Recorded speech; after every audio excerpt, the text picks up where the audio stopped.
Today we are looking at a case from the end of the 19th century, so sit back as we go to England. Annie Pritchard was born in 1861 in Church Stretton, a market town about 40 miles from Birmingham in England.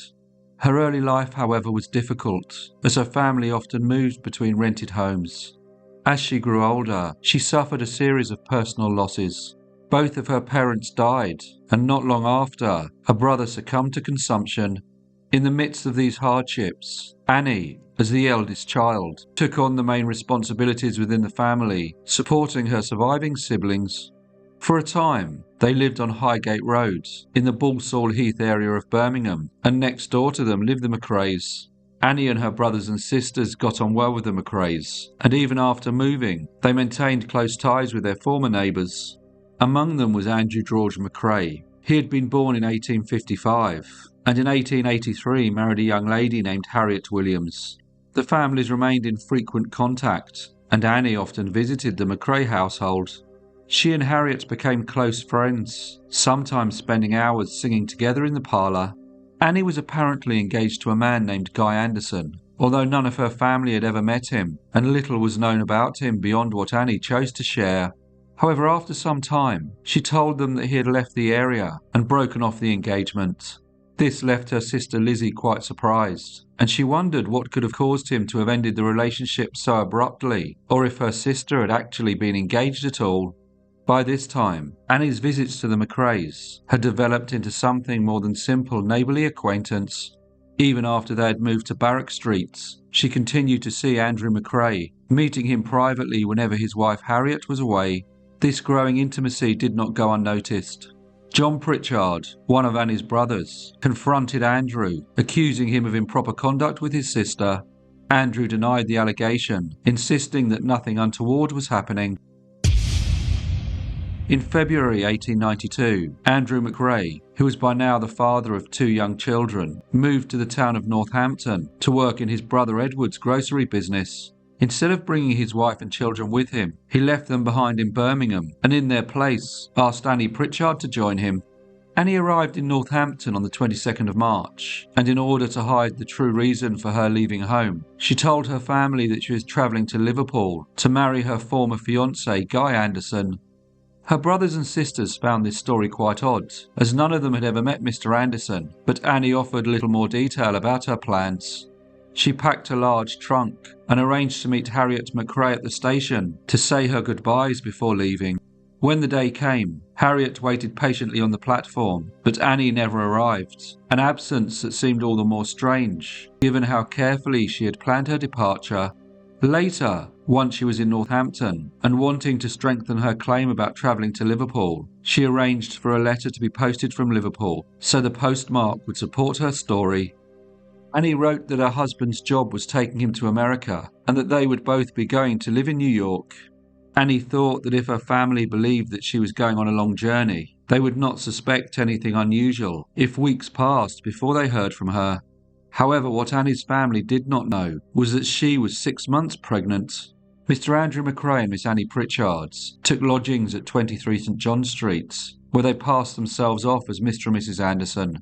To the people in the house, and to neighbours, they simply appeared to be living together as an ordinary couple. Annie would often say how happy she was, and spoke of her husband's kindness and affection.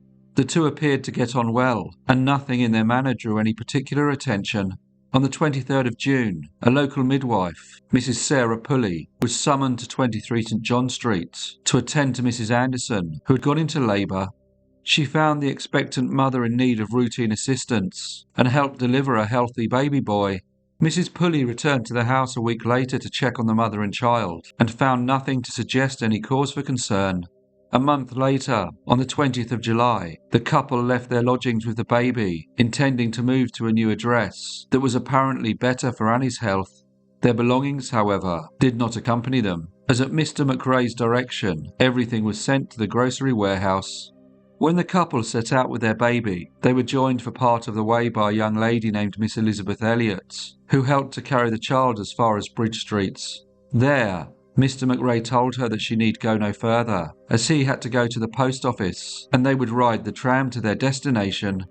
2 days later, on the morning of the 22nd of July, Mr. McRae walked into the Lord Palmerston Inn in Market Square.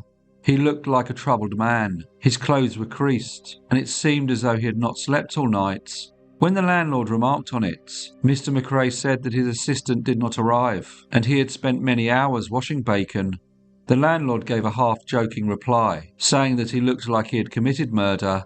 For a moment Mr. McRae said nothing, then without a word, he turned abruptly and left the inn.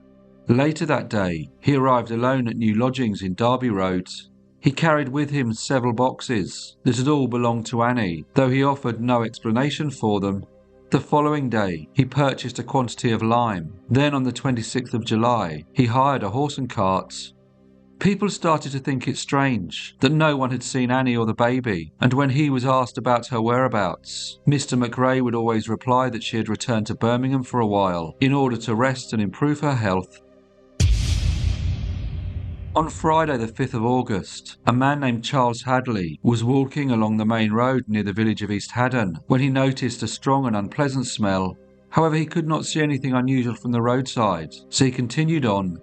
The next morning, he passed the same place again and found the smell unchanged. This time he decided to try and find out where it was coming from. Beside the road was a ditch that was overgrown with grass and nettles, so with a stick, he tried to move the nettles to see if there was anything under them. He soon came across a bundle that was infested with maggots, and he could see what appeared to be flesh and bone. Without looking further, Mr. Hadley turned back and went straight to the police station. The police, however, did not immediately come to investigate, and the next day, the 7th of August, a man named Jack Chapman passed the same spot, and due to the overpowering smell, he stopped and went into the ditch.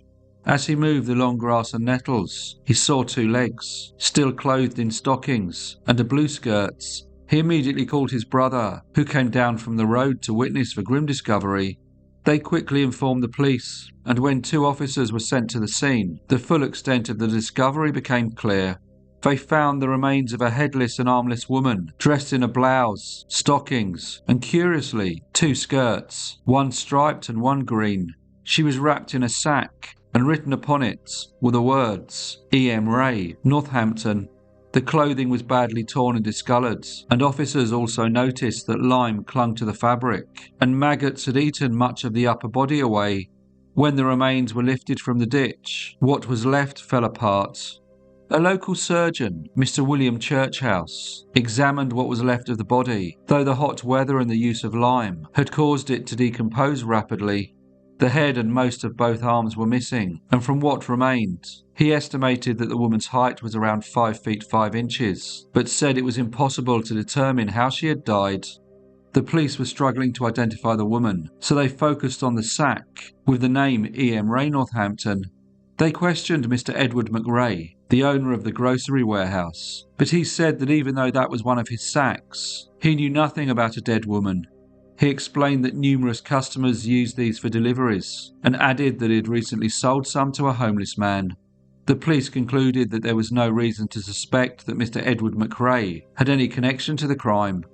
They continued their inquiries with little success. However, a breakthrough came from an unlikely source. A woman named Mrs. Bland, who worked as a second-hand clothes dealer in College Street, Northampton, read in the newspaper that the name Ray had appeared on the sack in which the recently discovered body had been found. She remembered that a man named Mr. McRae had visited her shop a few weeks earlier and purchased a coat, and had mentioned that he had a parcel of clothes belonging to his sister in Birmingham that he needed to dispose of. A few days later, a boy brought them to her in a sack marked McRae. Mrs. Bland also recalled that Mr. McRae had returned a day or 2 later with more clothes, and when she asked him how he had come by them, he replied, "They belong to my sister, who is in an asylum in Birmingham. A man led her astray, and you can guess the rest." Now that Mrs. Bland realised that there may be a possible connection between the name on the sack and the clothes she had purchased, she told her husband of her concerns, and on Friday the 2nd of September, he contacted the Northamptonshire police. The following day, officers spoke to Mr. Andrew McRae. He firmly denied any knowledge of the deceased woman and explained that he was employed by his brother in his grocery warehouse, while his wife and 2 children continued to live in Birmingham. He also mentioned that his elderly mother-in-law was residing in their household, helping with the children. Despite his denials, the police carried out a thorough search of his workplace and of his Birmingham home, something that caused considerable anxiety and distress to Mrs. McRae. Every corner of the house was examined, and personal belongings were scrutinised in an effort to uncover any evidence that might link Mr. McRae to the crime. Despite their careful inspection, the officers were unable to find a single item or clue that implicated him. The Northampton police now seemed satisfied that the Andrew McRae that they had traced through the sack had no connection to the crime, and as far as they were concerned, the matter was closed. However, Detective Squires, from the Birmingham police force, was not fully convinced, and he quietly continued his own investigation when the Northampton police had stopped. At first, he too found nothing suspicious about Mr. McRae. He only discovered that he was a quiet, respectable man, diligent at his work, devoted to his wife and children, and there was nothing in his habits that suggested any wrongdoing. Eventually, Detective Squires decided to interview Mrs. McRae to learn more about their friends and acquaintances. She told him that they had both been friendly with a lady named Annie Pritchard, who had often visited their home, but had married and gone to live in America. She also said that she had never received a letter from her. Although this information seemed minor, the detective pressed on. He visited the Pritchard family on Highgate Road, and they confirmed the story.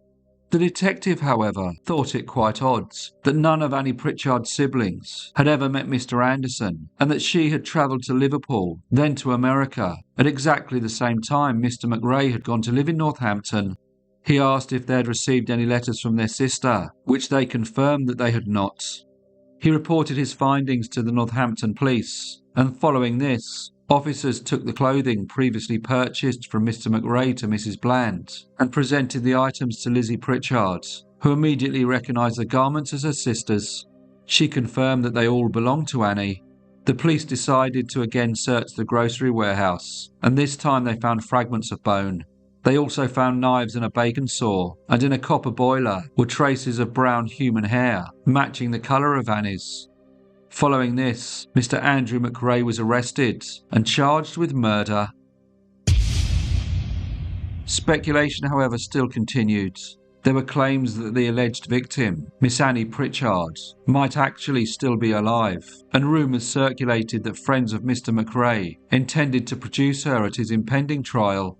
There were also reports that another young girl had gone missing, and that her mother, a lady named Mrs. Tights, had suggested that the remains found might in fact have been her married daughter named Kate, who had left her home in London in July and had not been heard from since, despite efforts by the police and the Salvation Army to find her.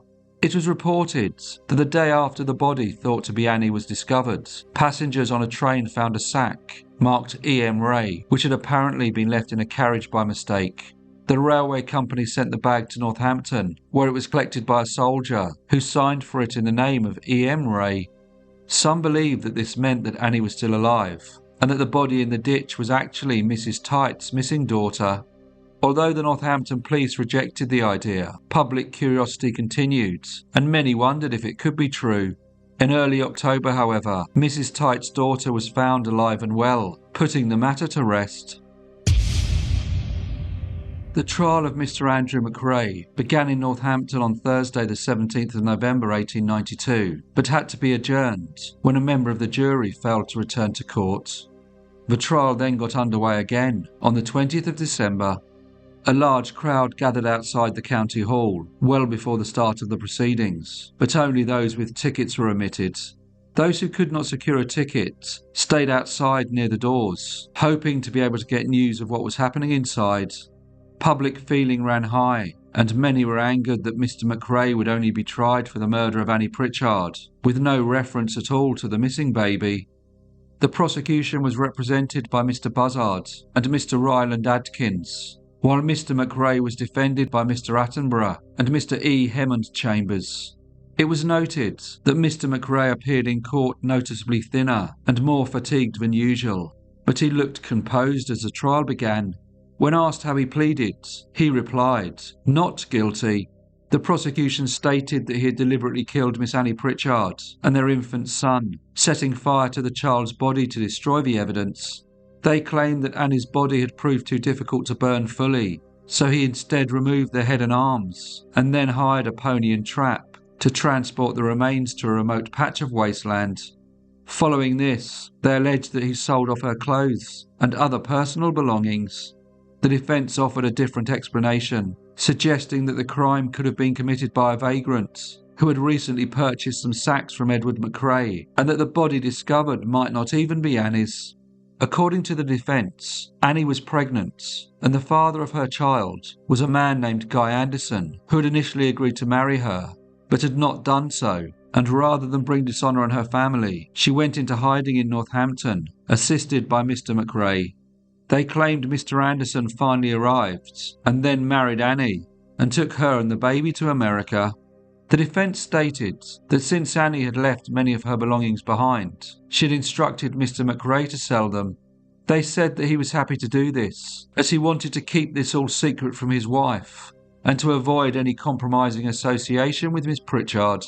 However, this argument did not appear very strong, as by the time of the trial, the murder had been widely reported in newspapers across Britain and even in America, yet no woman identifying herself as Annie Pritchard had come forwards, and according to her family, no letters had been received from her, which reinforced the prosecution's assertion that the body found in early August near the village of East Haddon was indeed her.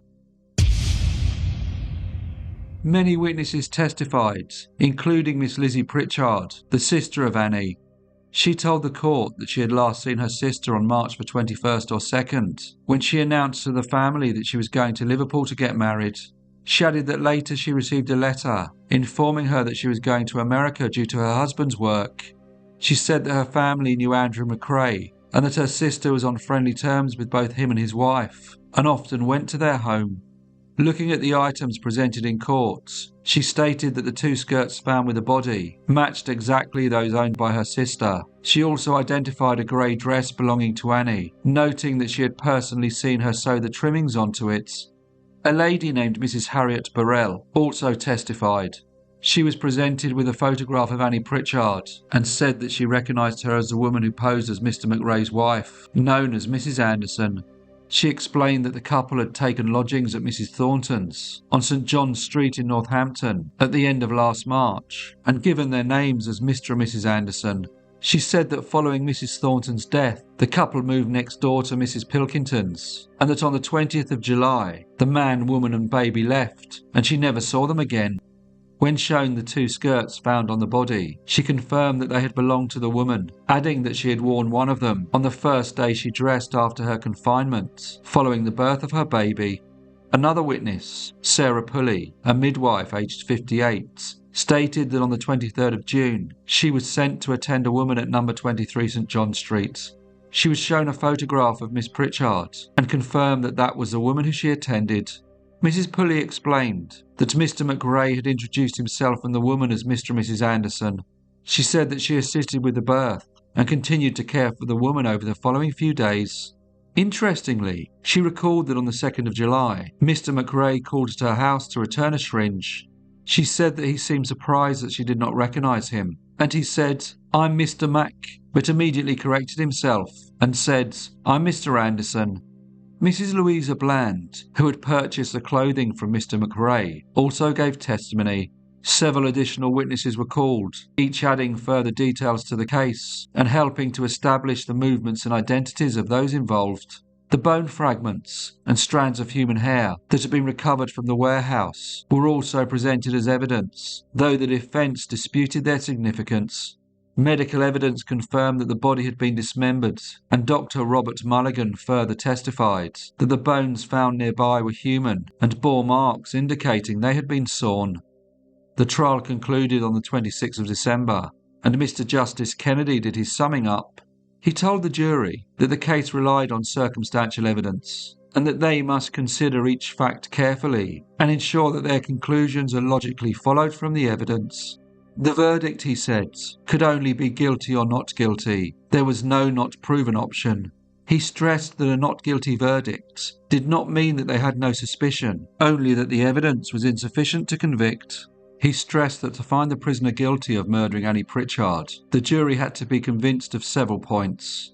That the body found was indeed Annie Pritchard's, that her death was not natural, accidental, or self-inflicted, that she had been murdered, and that the circumstances clearly showed that the prisoner caused her death. The judge then went through the evidence on each of these points. He addressed the suggestions made by the defence and emphasised that the jury should base their decision not on guesses, but on reasonable and logical conclusions drawn from the proven facts. He pointed out certain difficulties in the case, such as the unusually rapid decomposition of the body. He spoke about the evidence found in the warehouse and said that it seemed unlikely that the prisoner could have used the copper for the crime without raising suspicion or attracting attention from its smell. When talking about the small fragments of bone found in the fireplace at the warehouse, the judge reminded the jury that such findings were not uncommon in towns, and that if any burning of bodies had occurred, the ashes had not been recovered. The judge also remarked of the timeline. He said that if the prisoner had truly intended to murder Annie Pritchard from the start, it was strange that he did not act before so many townspeople became acquainted with her, and before the complications caused by the birth of her baby. He also stressed that despite the police's search, no blood was found in the warehouse, making it difficult to agree with the prosecution's claim that the dismemberment of the head and arms had occurred in the building, as there had been no evidence of bleeding or violence. The summing up lasted over 5 hours. The jury retired at 7:30, and after an hour and a half, they returned with a verdict. They found Mr. Andrew McRae guilty, and the judge then sentenced him to death. Andrew McRae continued to maintain that he had not committed the crime, and wrote letters to his wife and friends declaring that he would die an innocent man. Despite his repeated protests, his fate was sealed, and on the morning of Tuesday the 10th of January 1893, he was hanged at Northampton prison. Hello everyone, and thank you so much for listening. As usual, please leave any comments or feedback you may have, and I hope to see you all again in the next brief case.